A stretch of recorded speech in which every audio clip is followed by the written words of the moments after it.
Right, hi everyone.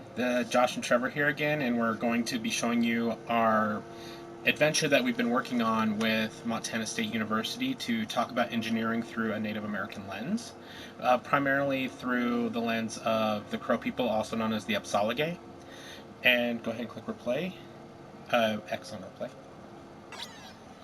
And basically, this is a multi-level experience that they gave us what kind of information they wanted to see in a playable LittleBigPlanet form, and we kind of put it together to create this whole thing. Especially a lot of work on Trevor's part. Thank you. Yeah, I've had a lot of fun doing this. It's taken me a long time to get it all the way here, but here we go. So welcome to Engineering is Fun, Level 1.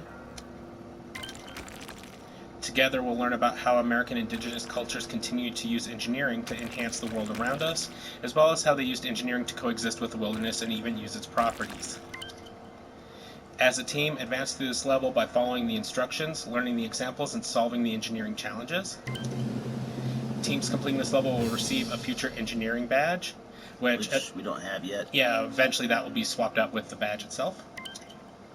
But for now, make your Sackboy or Sackgirl look like you as an engineer inside a LittleBigPlanet, and then here the kids would actually have time to go into Poppet and like dress up their character to be a representation of them as an engineer.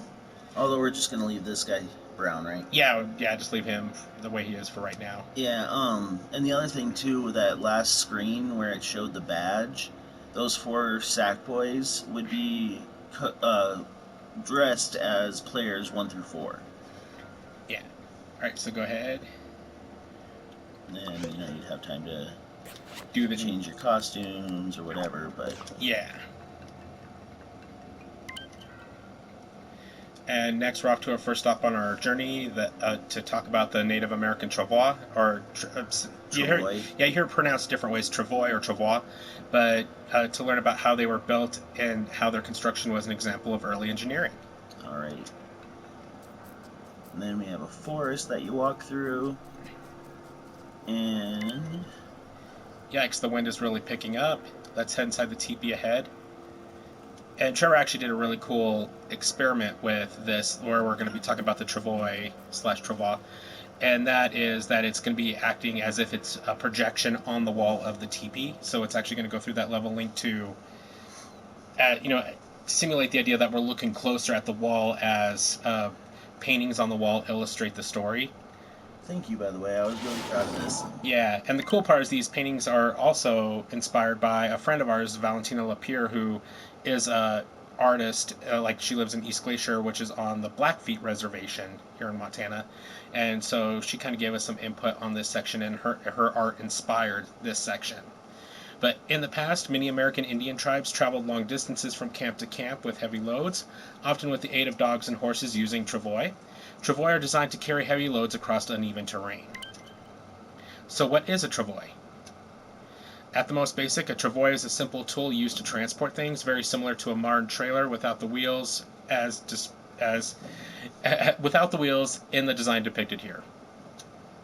The simplest travois are just a couple of long straight rods with some netting or hide stretched between the rods and some way to attach the opposite ends to a saddle or harness. Even just tied together in the end, the result is able to be pulled behind the user. Often the rods were the same ones used inside the teepee for the uprights. As for the net, it could literally be a fishing net, but in our case we used some of the buffalo hides we gathered. We can also use the hides for making a package, which will keep the contents safe and secure during travel. And then it folds itself up. Yep, and the contents can include a variety of things like herbs, both fresh and dried, medicines, and food of all types. It's quite similar to your modern backpack or book bag, so it could also be used for utensils or tools. Now that it's loaded up, we can attach the travois to our pack horse. As it was also somewhat common to have domesticated animals such as dogs use travois as well. However, horses were more often used due to the superior payload weights. Not to mention, travois sleds had to be specially made for dogs who could then pull 20 to 30 kilograms, whereas a horse could pull upwards of 3 times that weight, and the sled itself could be made directly from the teepee poles. The dogs are pretty good at catching up, though. Kind of had to be, seeing as, I'm sure you know, dogs have an attention span of, well, a dog. Hurry on, Puff. Love that. Yeah. And now we're going to a part where we're going to talk about how hides were tanned in those times. Yeah. And this one actually has a bit of a mini game played with it too. That way it's not just all sitting and reading. That way the kids actually get to engage with it some. Yep. So, And I'm really happy with this waterfall, how it turned out. yeah, he did a really cool effect there. So you walk up and you see this thing, you jump back. Using a piece of flint and steel, Native Americans would have been able to start a fire anywhere they had fuel and kindling. Now that we have the fire, we need to use the sluice to divert some water from the waterfall. Now that the fire is lit and the pot is filled with river water, we can add some ash from the fire to the pit to help remove hair from the hides. Let's do that now. Which is actually the way they did it. Yep, and then this is just explaining how to play it. But yeah, like, you got this big pile of ash. Bring it up and jump over it a little, and then you can push it right in. Got Number one. one. I've gotten very good at finishing this game quickly. Yeah. Because I would be testing the level, and like I would want to test something towards the end, so I'd have to get through this part just to get there. Yeah, and two. And I thought it was cool to kind of do the smoke signal look for the count off. Yeah, it's more of a natural use of UI, like it actually is playing into what you're actually doing. Yeah. Instead of just popping up something random. Now that the mix is right, we need to add the hide so it can boil. And like again, this is literally how hides are tanned and all that. They actually boil it with water and ash to do this initial removal. Yep. And again, this is just instructions on how to get the hide to the pot. And the hide is kind of hard to see there, but it's that little brown square. And it popped out of our travois. Yeah. Alright. Perfect. Now we just gotta let it stew for a moment, and then poof, it should come out ready to rinse in the river. Which is absolutely making it sound way easier than it is, but Yeah. We actually have talked to people that have done bits and pieces of the process, and it can definitely be intense. Like it's a lengthy process to get this ready. Yep. Here we go. Now that's all ready. Drag it, and the horse is gone. Automatically swaps to this view. Yep, and the fur is just barely hanging on. A quick rinse through the swiftly moving river will get it ready for stretching and braining. Rocking the controller front to back slowly will remove what fur is left. So basically, we just did a setup where you actually have to do some motion controls. Yeah, with the DualSense and rinse it. And you can see the hair coming off in the water. And Sackboy's arms there, making sure that he holds on tight. Yep. Now that we've stretched off all the fur, we need to stretch and brain the hide. Which, yeah, for those of you who don't know, back in the day to help waterproof these hides, they would actually use the brains. That would actually help seal it, basically. And I added those arrows kind of on the rock to make it look like as if they were painted on. Yeah. But also to make sure the player knew which way to go.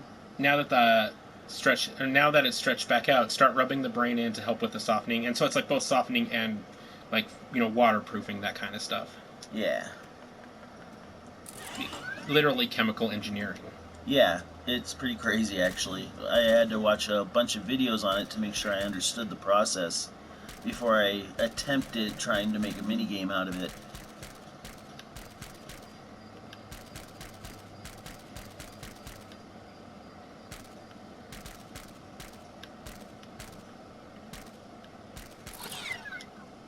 And again with the painted arrows. Yep, so now we're good with that. Into a cave. And now we're going to go to a modern day engineering example.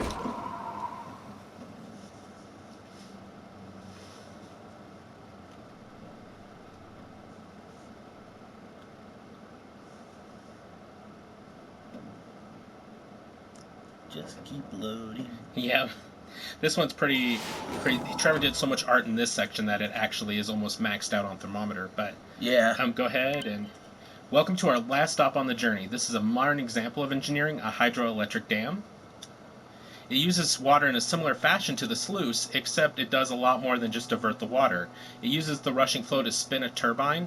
When the central magnetic drum begins to spin, it induces electric current in the surrounding copper. Which I was really proud of myself that I actually knew that offhand. Yeah. All the energy that is then used for the surrounding town and homes therein. And all is possible because ancient peoples realized they could harness the seemingly limitless raw power from moving water. Now let's head over to the dam's control panel and get these lights on. And he worked a long time on this upcoming animation sequence. Yeah, this is probably the hardest part of the whole thing.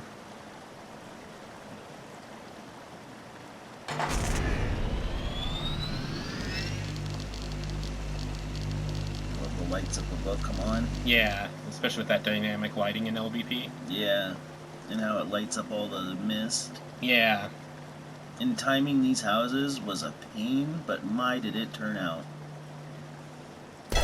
So that's it for the level. Let us know what you think, and thank you very much to Montana State University for letting us work on this project, and National Science Foundation for funding it with a grant. Thank you. Thank you so much.